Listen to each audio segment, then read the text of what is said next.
So that was Wizard of the Kremlin. I've had to come all the way out to the middle of nowhere to see it because nowhere else has shown it.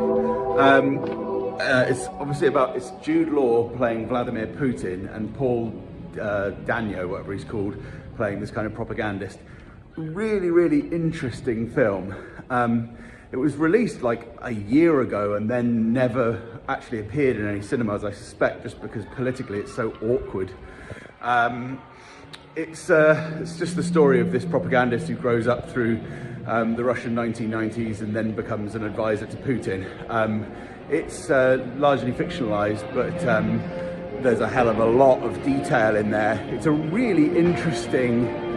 I don't know if I hugely enjoyed it. It was very rich. Like, I'm surprised that it got made, really. Not because it was particularly controversial, but because it's just so dense and sort of interesting and intriguing, and like more like a novel, when it's based on a novel from, I think, about 2022.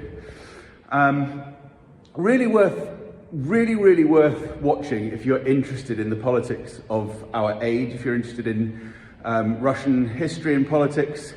It was very kind of realistic, and there was like Boris Yeltsin was in it, and just loads of it was just felt very rich. I don't know the extent to which it is kind of deceitful in terms of the politics, in terms of the events that it presented. I'll look into that, but certainly my kind of initial impression is that it's one for those, if you're interested in history, you're interested in politics, you're interested in the media, you're in any way academically minded, I think you'll find it really, you'll get a lot out of it. Was it that entertaining? The main character, the Paul Dano, is that how I pronounce his name? He's kind of cool, but not very kind of, he's not necessarily that engaging. He's just a bit of a weirdo. He doesn't really quite carry the film, I suppose.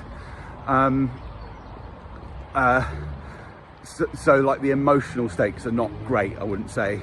I definitely wouldn't watch it if you're not into it, into that kind of the politics of the world. But one of the sort of most interesting films I've seen at the cinema for a long time